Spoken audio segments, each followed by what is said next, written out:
emotions are our guide.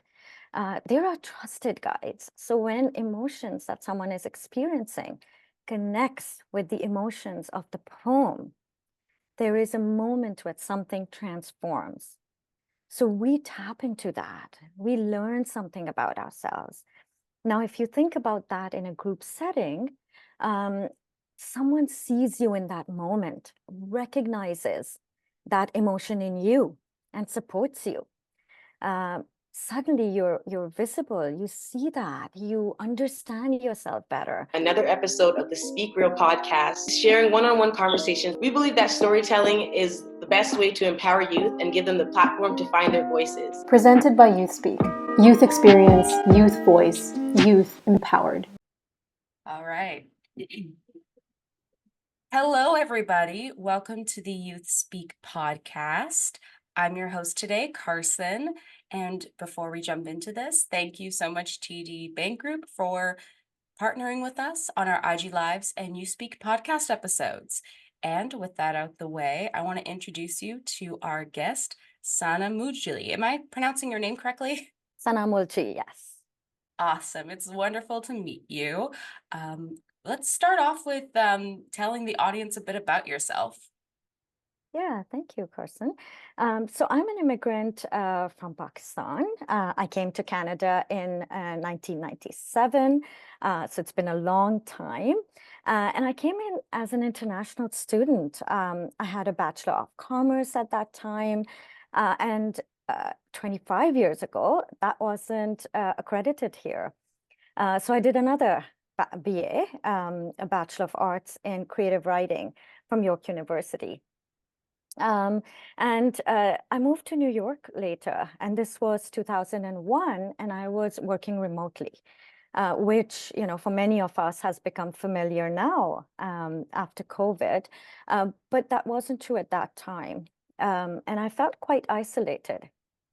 So I did a search online and looked up to see whether there were ways I could use my creative writing education for healing. And I came across poetry therapy and Lila Weisberger. So I trained with Lila back in 2001 all the way to 2006, and built over the years, 20 plus years now, over an incredible life journey. And I am very, very fortunate to have a beautiful community of poetry therapy practitioners around the world, with Lila still as my mentor and guide. And today, I'm here as the only mentor in Canada through the International Academy for Poetry Therapy. And that's not my day job. I work actually at the Ted Rogers School of Management at Toronto Metropolitan University.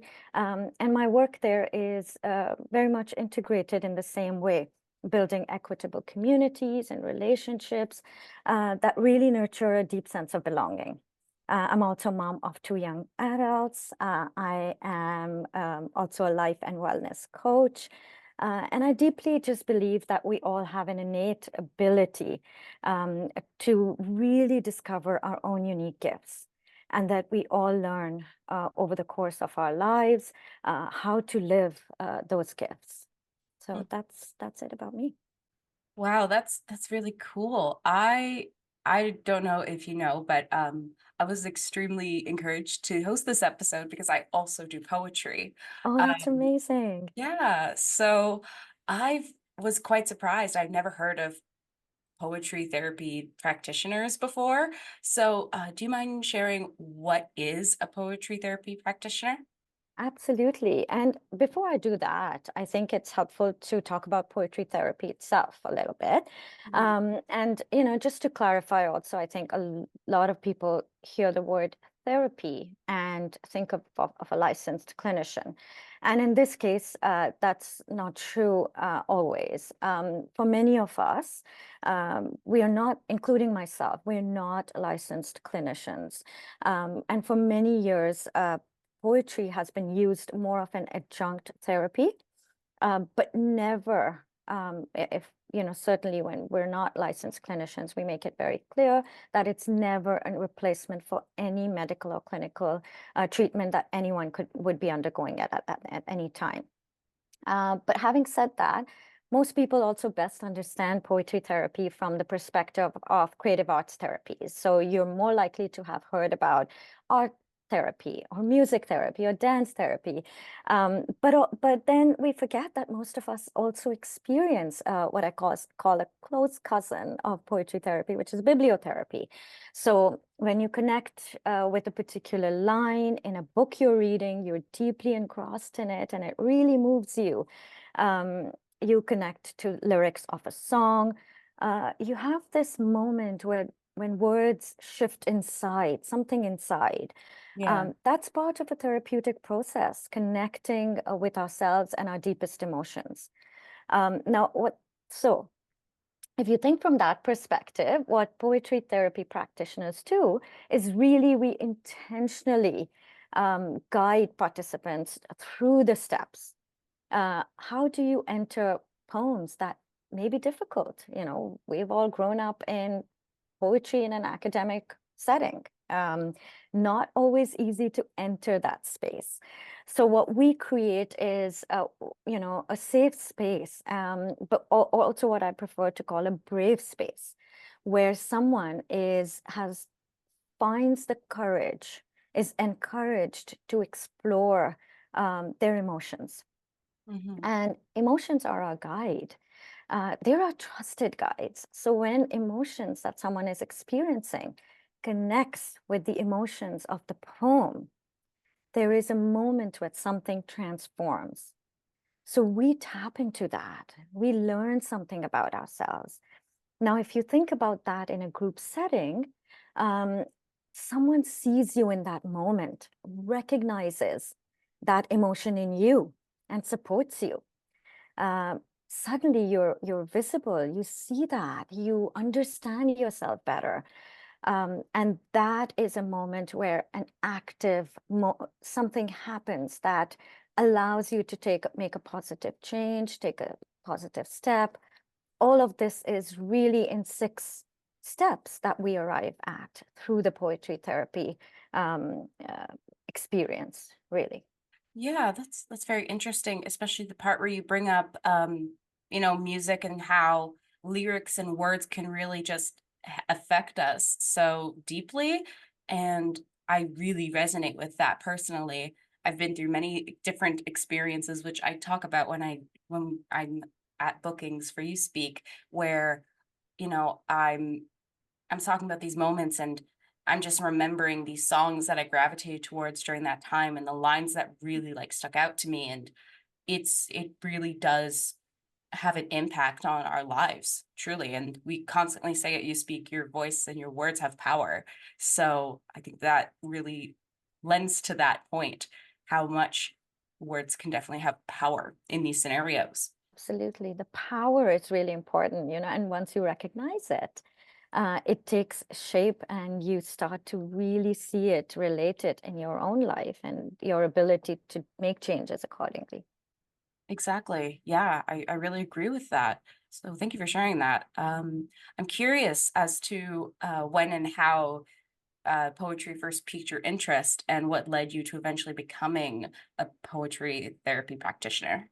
If I go back in time for as long as I can remember, I've read or written poems, probably my entire life. I've lived in 3 countries, and while my life has changed in every single way, uh, poetry has always been a stable, sustaining factor. Mhm. It's like a railing for me, a place I can hold on to not just better understand myself, but recognize how to get through some very difficult circumstances in life. And we all come across those, and we all need a railing. And that has been, I think, a big source for me. Now, how I got here in 2005, when I was first training to become a poetry therapy practitioner, I attended a PEN World Voices conference in New York.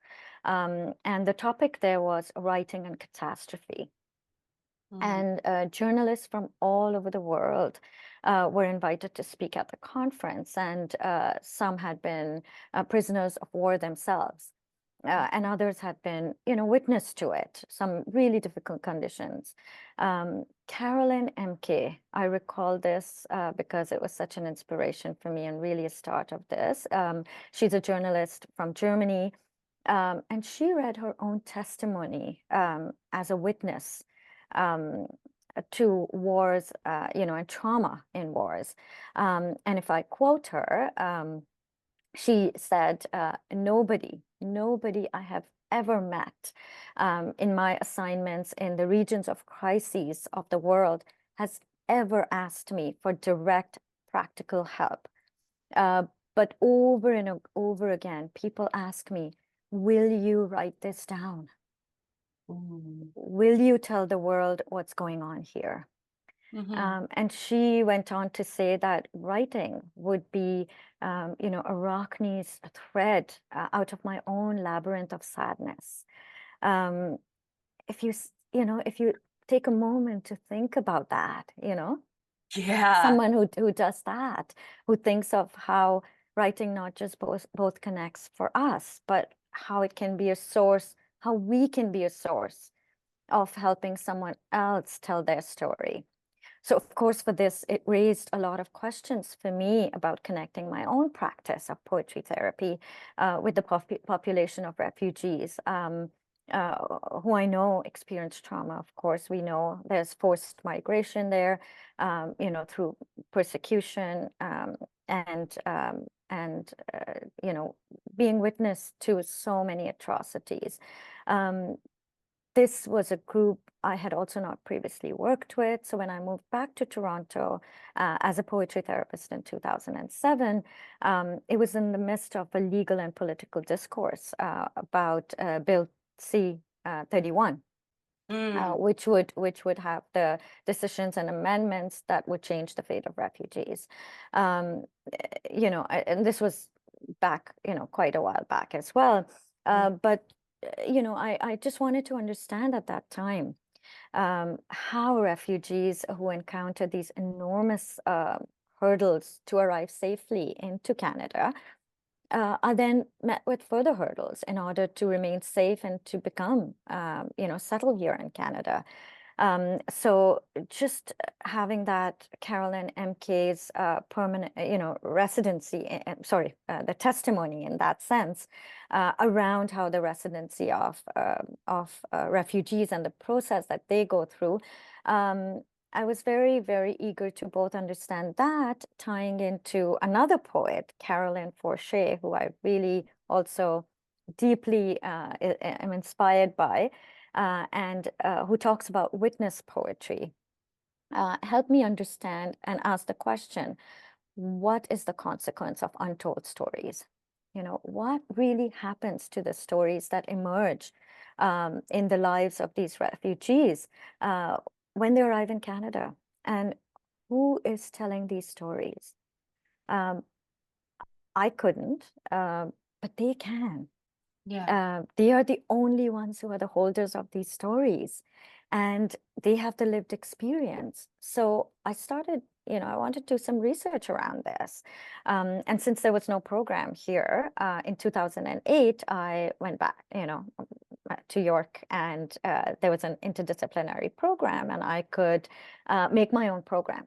So that's what I did. I made up my entire master's program, every single course, and did a research study to answer the question of, whether poetry therapy can be a lens through which, we can facilitate and better understand what these stories are. Can this enable refugees to tell their own stories, and for us to better understand their lived experience, because I am not the person to do that. So that's where I started. I thought about, the witness as becomes a really important role here. as witness. And so I applied what's a hermeneutic phenomenological study, which is really a really closed reading, deep reading of the words of refugees. So as they went through the poems, they developed the poems, I would put them together as a collective voice in what became a found poem. So found poems aren't something I write. They are poems and words that are collected. Sometimes they are from newspaper articles, sometimes in this case from the refugees who were sharing their stories. It is one of the most deeply meaningful experiences I've ever had. So over the years, you know, the writers and the poets that I've come across have always come back to this idea of how, being whole and have this sense of returning home. So having your stories related becomes that process where you become whole again. You return to a place that feels like a safe home. It doesn't do anything that you are not. It's simply a recognition that you have the capacity to reconnect with the deepest part of you. And once you return to that place, you can rest in it, in being you. You can love and be in peace and believe that this is who you are. Wow, that's amazing. First of all, I was quite shocked when you said that you built up your own masters. I didn't know that was a thing you can do. I didn't either, but there was no program in poetry therapy in Canada, at least, where I could attend. There are some expressive writing programs that are amazing in many places in Canada, and now more so, but certainly, there's a number of them across the country. But with my own, geographic limitations.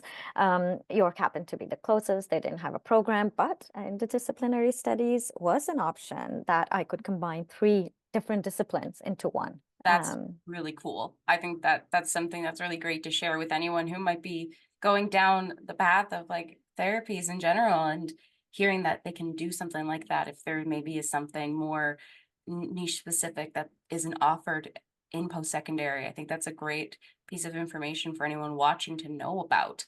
And just to clarify something, you said that you collected all these poems from refugee people. Was it like a collection that was made from this, like a book or something like that? So it's part of my master's thesis. Okay. Which is of course published online and is accessible.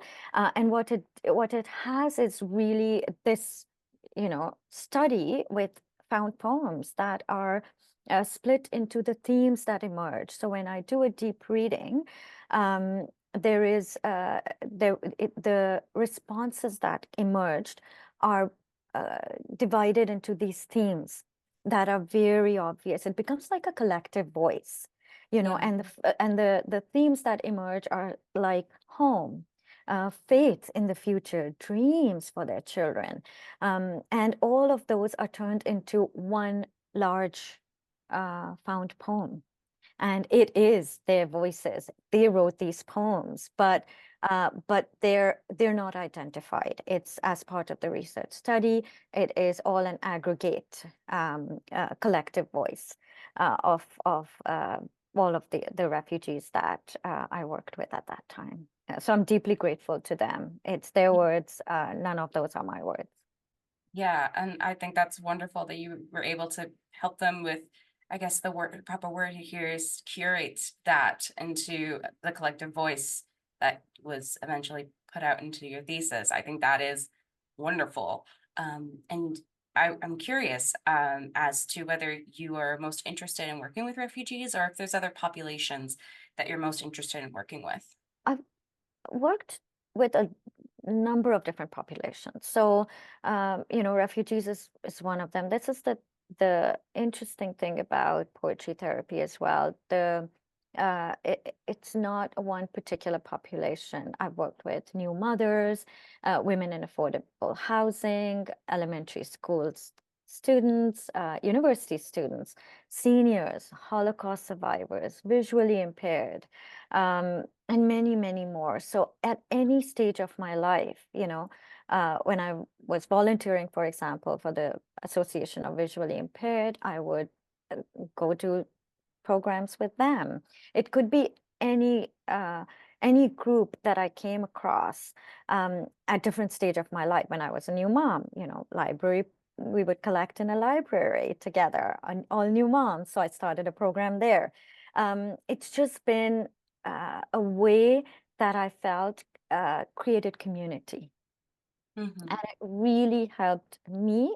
I hope it helped others, but I feel like it is less of what I give than what I receive in these processes. So I've continued to do this at one point, starting an organization with Usha in the US called the Poetry Caravan. And we would take poems to, and this was in a small town in New York, upstate, and we would take poems to where they weren't accessible. And yes, an anthology did come out of it called Encompass. Sometimes people are willing to share their stories too, in Mhm. which case it becomes beautiful and it can become an anthology. But there's many, many different ways and different populations. I'm starting next week with Wellspring Cancer Support. Wellspring is an incredible organization that provides specialized programs designed to really provide that connection and belonging to those living with cancer and the caregivers or loved ones. So for me, it can be any group. I'm really, really fortunate to have to be around people who are willing to participate, and it just feels very enriching. Well, if you have anything for 2SLGBTQ youth, I'm so interested because Uh, uh, yeah, because I am part of the 2SLGBTQ community. I'm non-binary. I use any pronouns, and I feel like that's been such a focus point in my writing throughout the years in wanting to share my own stories because I've always been the type of person to just be very blunt and to the point when it comes to my life and my story, which I mean helps in this job immensely. Um, yes. but yeah, it is something that like just comes so naturally to me. So I'm like, well, if I can do it, why not get that story out there, you know? Yeah, and exactly as you're saying it, you're empowered. You feel empowered, right? The way you're describing it, it feels like you just light up in a way that you can share this. You have this ability and this tool with which you share this story when you're proud of who you are. And I think that is so incredibly important. So kudos to you for, you know, uh, uh, taking that step and putting words down. Thank you, and kudos to you for all the work you're doing. I think that everything you've described and the things that you've done it's helping so many communities that people wouldn't necessarily think about, especially when you mentioned cancer survivors and their families. I think a lot of times people kind of focus so much on the cancer survivor that the families kind of get left in this on the wayside too, and they experience a lot of pain and loss as well. I mean, a lot of people can either know the experience of that or are on the other side and have had it. I think a lot of people really could use that support in ways. So I think that's wonderful. You mentioned how this helps you out a lot. So I was wondering, how has poetry or expressive writing or anything like that improved your mental health, and how have you seen it impact others? Both, Mhm. incredibly. It's so hard to really articulate in so many ways. Mhm. If you had asked me this 23 years ago when I was first starting my training, um, I would have thought and said easily that it's a tool for healing.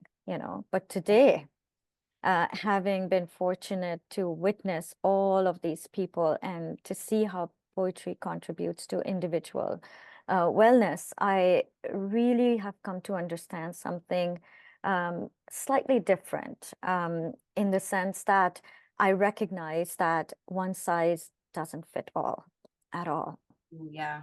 What poetry does is it takes a long time to understand how um, how it's coming together. And the reason I say this is because it helps people either, reconnect to themselves first. And if today I'm asked what it is that people feel that, oh, I've arrived at this point where I feel like I'm healing, and poetry has been that source, it often is that they have learned to be compassionate to themselves, to recognize their own journey and honor it. In that, I realize poetry therapy and the poems that emerge from it, whether they are feedback poems that bring tears to someone outside, and feedback poems are a poem you write to someone else Yeah. about how you've heard them, how you've heard their story. Um, I feel like the change really happens when people write what I call a love letter to themselves. Mm-hmm. I feel like, sometimes people will come into my groups and they'll say, I'm not a poet. I don't think I can do this. There's this sense that you need to have the craft and everything in place and you need to be published. And I will often say to them, you showed up. I recognize that when someone shows up, there's a poet in all of us. Mm-hmm. We use words to communicate, and I think we are all here for a reason. And when those words need to be out there in the world, um, you'll show up. So I never take this, lightly. When Right. someone shows up, I'll offer them a chance to observe, to just listen, hear poems read, hear others share. And I've had moments when that same person will be writing about their life, um, come up with vivid memories of their childhood. They'll have tears, falling down their faces. And this recognition of themselves, it's not even someone else, is really this deeper recognition of themselves that, wow, wrote this. Um, it's a love letter in that sense, I wrote this. This was my life. I'm paying a tribute to my life. And paying And there are tribute to the experiences that, shaped into who they've become. absolutely. And so poetry saves me every day. There are pauses and silences that are allowed between lines. There is that stillness. It's like meditation in that sense. The repetition, it's something that allows me to create my own meditation. And there's so much that when we take a pause, that we trust after a while that we can see what emerges in that. And that's what poetry allows us to do. Something else, the noise of the world dims down and something else emerges. And when that happens, and you're putting that on paper, um, you are witnessing yourself and you are saying, I see me. And it becomes very, very real. And you get a lot of courage to go through something that's very difficult sometimes. Wow. I'm realizing the more we talk about this, how much I've been unintentionally doing poetry therapy. There we Because go. yeah, a good chunk of my writings, and I can explain it more when we're done recording. A lot of my writings have had that either self-love letter to myself, or writing to people who have caused me a lot of pain or have brought a lot of joy, or even people who weren't necessarily like super impactful in the story of my life, but did play a role, and how different they come across, and how focusing on these different things, like it is really therapy in that regard. Because I find, and I say this in a lot of presentations, when I use writing as a coping tool, it helps me understand what I'm actually feeling. because I have like a million thoughts going any which direction. I'm constantly fidgety. And when I have that moment to sit down, it really is like meditation, where Yeah. like 1 minute I'm fine and the next minute it's like a scrolling line. I have to write it now. And Yes. it's like it feels out of this world for me. I don't know how else to describe Mm. it other than that. Wow.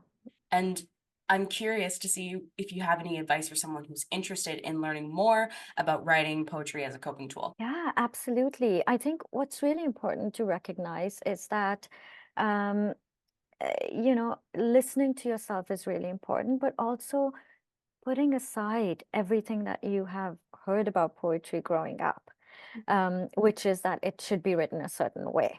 Oh I my would gosh, yes. highly, right? As you said, it's like when you have those words, you have to put them down. Um, at that point, a lot of people think, oh, but I can't write it this way or that way. I feel like craft has to, and that's why poetry therapy is different. Craft takes completely a back seat. Mhm. There is more emotional uh, exploration in poetry therapy, and we don't focus on craft because it allows people to relax them. Oh yeah. I firmly believe that, and with this advice, for me, it's really important to think about. Um, uh, I think the best way I think about it is really the famous, Persian poet Rumi.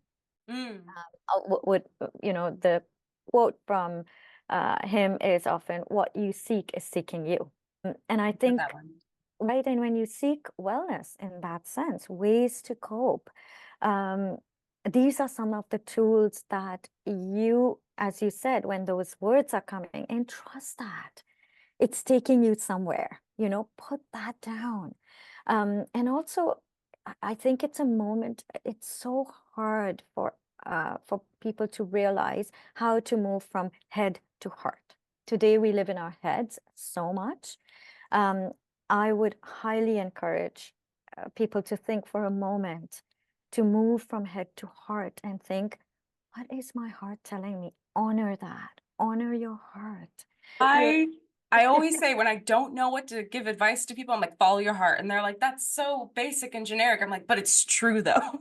Yeah, because we often don't trust ourselves, and follow your heart becomes a cliche. But if we thought about it from this perspective, this is how I see it today.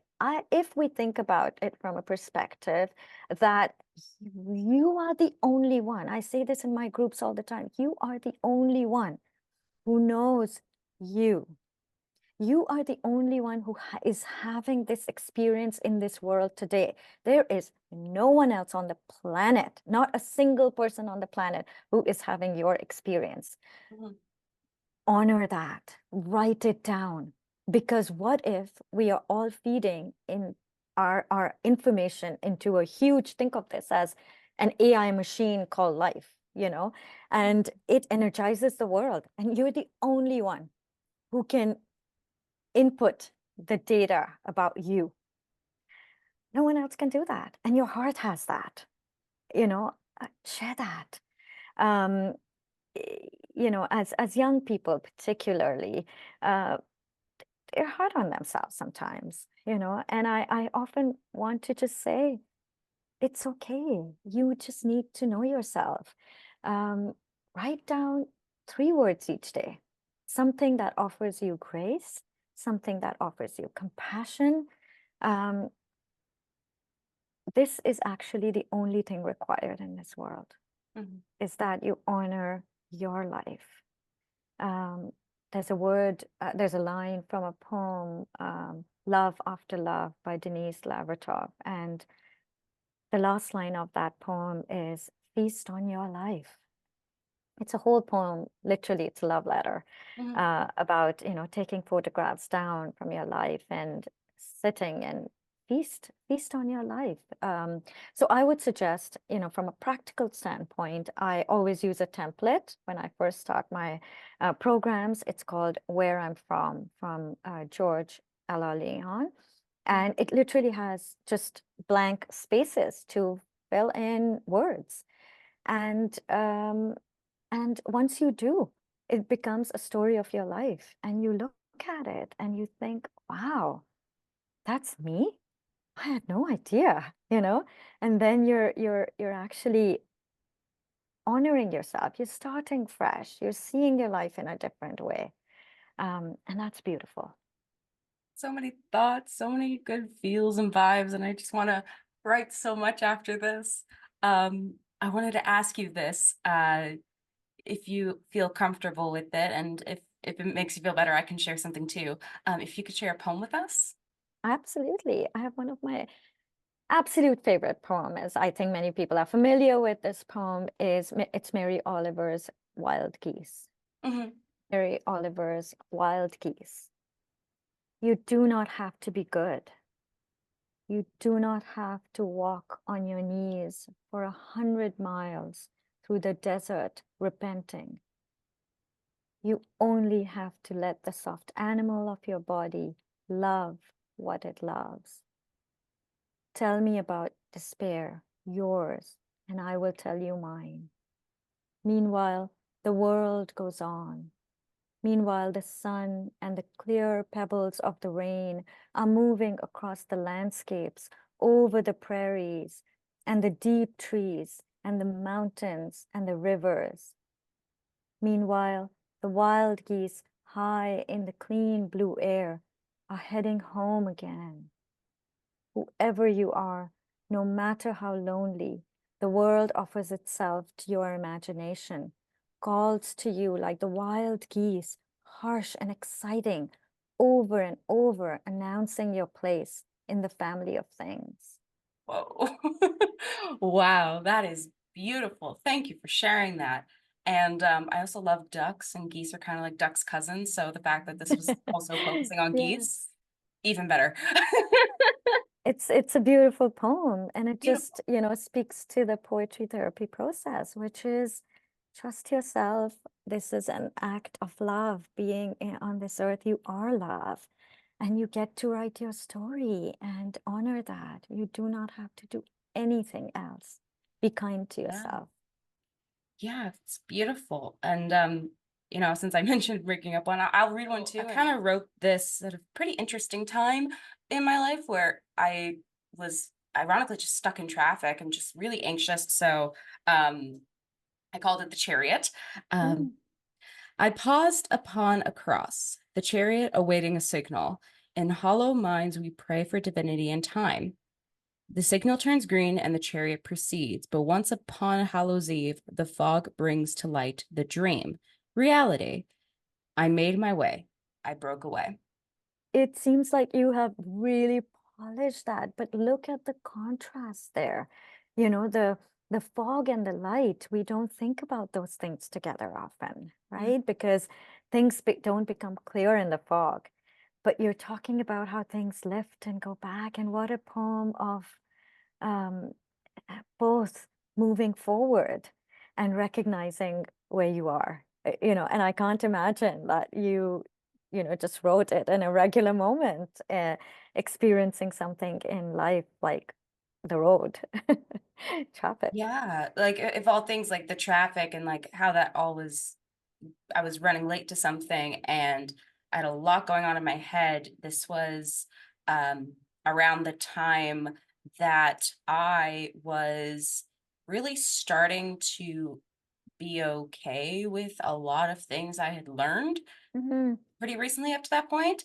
So I think that was kind of just my final nail in the coffin of like, Mm, okay, this is happening. mm. Same as the traffic. I just gotta wait for that light to turn green.